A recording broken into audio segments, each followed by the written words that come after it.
লোভ আপনার অন্তরের আরো একটা শত্রু। দেখতে গেলে এটা একটা শব্দ, একটা সংস্কৃত শব্দ, লব ধাতু থেকে উৎপন্ন হয়েছে। এর অর্থ কিছু লাভ করা। কিছু লাভ করা অনুচিত নয়, আরো কিছু লাভ করাও অনুচিত নয়, কিন্তু সব থেকে বেশি আমিই লাভ করব, আমি আরো চাই, আরো বেশি চাই, আরো বেশি পেতে চাই, এটাই হলো লোভ। আর এই লোভ যখন গ্রাস করে তখন আপনি যা পেতে চান, সে ধনই হোক বা মানই হোক, তা অর্জন করার জন্য মানুষ যে কোনো স্তরে পৌঁছে যেতে পারে। যদি মানুষ ধন অর্জন করতে চান তাহলে তার জন্য তারা অধর্মের পথেও চলতে পারেন। যদি সম্মান অর্জন করতে চান তাহলে অন্য মানুষকে ছোটও করতে পারেন। শেষ পর্যন্ত আপনার এটা মনে হতে পারে যে যদি একটু অল্পই প্রাপ্ত করতাম, কিন্তু ভালোবেসে প্রাপ্ত করতাম, এই জীবন আরো অনেক বেশি সুখী হতো। লোভ আপনার জীবনে, আপনার মনে কখন যে প্রবেশ করবে সেটা আপনি জানতেও পারবেন না। তাই এটা চিনতে শিখুন আর তৎক্ষণাৎ জীবন থেকে বাইরে ফেলে দিন। যা কিছু লাভ করতে চান তা ভালোবেসে লাভ করুন, আর সেই ভালোবাসার সাথেই বলুন রাধা রাধা রাধা রাধা। আপনারা হয়তো ভাবছেন কি আশ্চর্য ব্যাপার, প্রত্যেকবার আমি কথা শেষ হওয়ার পরে রাধা রাধা বলি।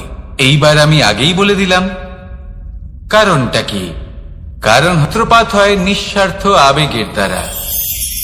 ঠিক যেমন একজন মাতাকেই দেখে নিন। যখনই একজন মাতা সন্তানকে জন্ম দেন তখন এই সংসার ভুলে যায় যে তার জন্য এটা একটা নতুন জন্ম। কারণ একজন নারী তখন একজন মাতৃরূপে নতুন ভাবে জন্ম নেন।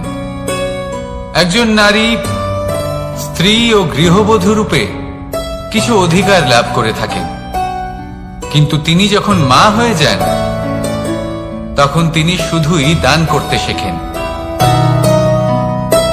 নিজের সন্তানের জন্য কত কিছুই না করেন, তাকে বাৎসল্যের সাগরে ভাসিয়ে নিয়ে যায়।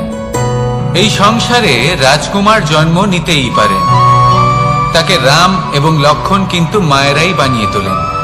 একজন গোয়ালা জন্ম নেয়, তাকে দ্বারকাধীশ একজন মাই বানিয়ে তোলেন। পিতা হলেন সেই পর্বত যার একটা অংশ হলো তার সন্তান, কিন্তু মা হলেন সেই শিল্পী যিনি একটা পাথরকে খোদাই করে এমন এক মূর্তি গড়ে তোলেন যাকে সকলে পূজনীয় মনে করেন। তাহলে স্মরণ করুন সেই সকল মুহূর্ত যেগুলি আপনি নিজের মাতার সাথে অতিবাহিত করেছেন। অনুভব করতে পারবেন যে কিভাবে এক মুহূর্তেই এই মন প্রফুল্ল হয়ে ওঠে। এবারের কারণ কি? এর কারণ হলো এই জীবনের আসল দ্বারই হলো মমতা।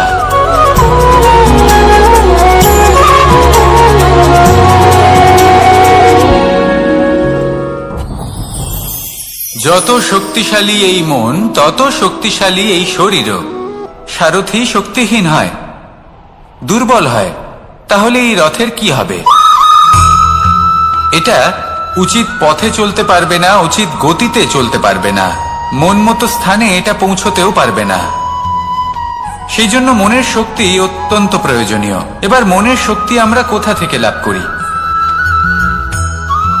দৃঢ়তার শক্তি থেকে। এবার এই শক্তি আমরা কিভাবে বাড়াতে পারি? আমরা প্রতিদিন কিছু নতুন স্থির করি, কিছু ছোট কিছু বড়, আর যেই আমরা নতুন কিছু পূর্ণ করি আমাদের মনের শক্তি বেড়ে যায়। আর যদি পূর্ণ না করতে পারি মনের শক্তি কমে যায়। একটা দেওয়ালের মতো ছোট ছোট ছোট ছোট শিলা আমরা একটার পর একটা স্থাপন করে একটা দেওয়াল তৈরি করি। এতগুলো পাথর যখন একত্রিত হয়ে যায় তখন এমন এক দেওয়াল তৈরি হয় যাকে ভাঙা প্রায় অসম্ভব হয়ে দাঁড়ায়। সেরকমই হয় মন এবং দৃঢ়তা। ছোট ছোট কাজ করে নিজের লক্ষ্য পূর্ণ করুন। এই লক্ষ্য যদি পূর্ণ হয় তবে মনের শক্তি বাড়বে। কিছুটা এইভাবে যে যত বড়ই বিপদ আসুক না কেন সেই বিপদ নিজে হার মেনে নেবে, কিন্তু আপনার মন ততটাই শক্তিশালী থাকবে। তাই মনের শক্তি বাড়াতে থাকুন যাতে আপনি উচিত পথে চলতে পারেন, উচিত গতিতে চলেন আর মনোবাঞ্ছিত স্থানে পৌঁছতে পারেন। তবেই এই মন প্রসন্ন হয়ে বলবে, রাধা রাধা।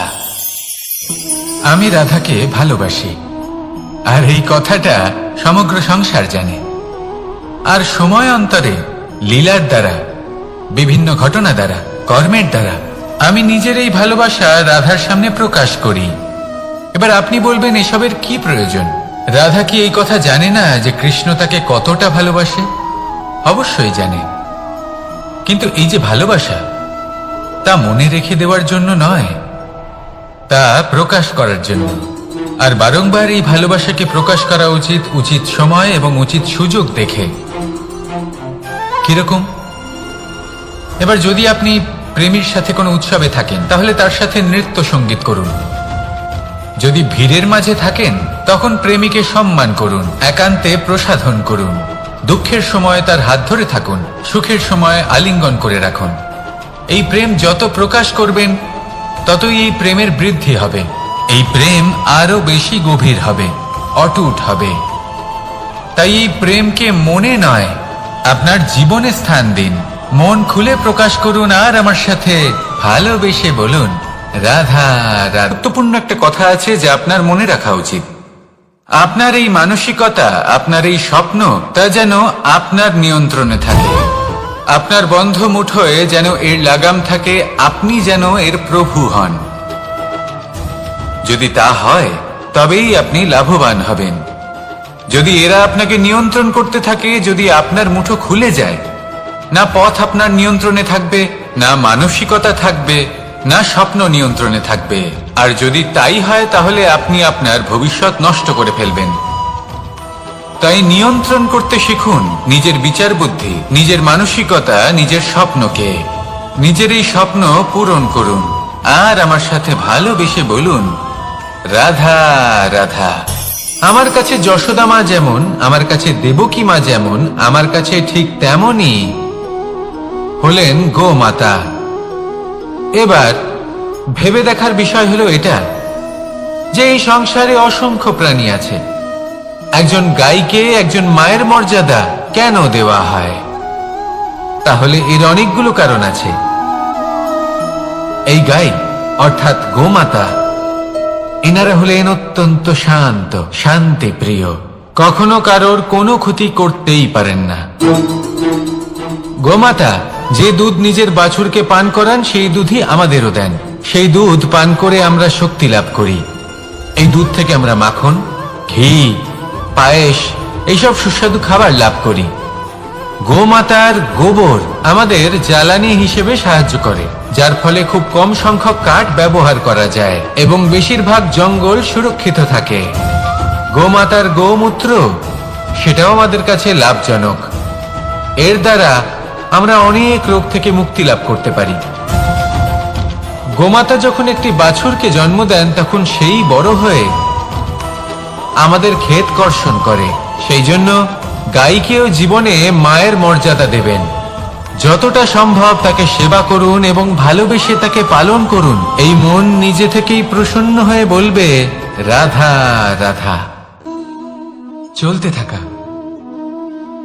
থেমে যাওয়া, বিশ্রাম নেওয়া, তারপর দম নিয়ে পুনরায় দাঁড়িয়ে পড়া, আর তারপর আবার সেই পথ চলা। এটা জীবনের অভিন্ন এক অঙ্গ, এটার থেকে আপনি পালাতে পারবেন না। কিন্তু এই অঙ্গকে আপনি নিজের জীবনে কিভাবে প্রয়োগ করবেন, কিভাবে তাকে কাজে লাগাবেন, সেই সিদ্ধান্ত আপনাকে নিতে হবে। যারা হেরে যান তারাও জীবনে থমকে যান, আবার যারা জেতেন তারাও দাঁড়িয়ে পড়েন। যারা হেরে যান তারা হাঁপিয়ে দাঁড়িয়ে পড়েন, যারা জিতে যান তারা দাঁড়িয়ে পড়েন সেই সর্বোচ্চ স্তরে পৌঁছে গিয়ে। এবার দাঁড়াতে তো আপনাকে হবেই, তা হতেই হবে। কিন্তু কখন, কিভাবে দাঁড়াবেন, ক্লান্ত হয়ে নাকি সর্বোচ্চ স্তরে পৌঁছে গিয়ে, সেই সিদ্ধান্ত আপনার। অবশ্যই দাঁড়িয়ে পড়ুন, কিন্তু ক্লান্ত হয়ে নয়, কারণ আপনাকে পুনরায় দাঁড়িয়ে পড়তে হবে, পুনরায় যাত্রাপথে এগোতে হবে এবং সর্বোচ্চ স্তরে পৌঁছতেই হবে। রাধা রাধা। স্বপ্ন, আমরা জীবনে স্বপ্ন দেখতে থাকি। সেটা পূরণ করার পূর্ণ প্রয়াস করে থাকি। কিন্তু এই স্বপ্ন পূরণ না হওয়ার পরিস্থিতিতে আমরা ভেঙে পড়ি, ছিন্ন বিচ্ছিন্ন হই। আর তারপরেই বোঝা আমরা আগামী প্রজন্মের ওপর রীতিমতো চাপিয়ে দিই। আমরা এটাই মনে করি যে আমরা যেটা হতে পারিনি সেটা আমাদের সন্তান অবশ্যই হবে। আমরা যা কখনো পাইনি আমাদের সন্তান অবশ্যই তা পাবে। এটা যে অনুচিত সেটা আমরা ভাবি না, কিন্তু এটা ভুল। আর এই ভুল আমরা সকলেই করে থাকি। সন্তান প্রকৃতি আর পরমাত্মার আশীর্বাদ।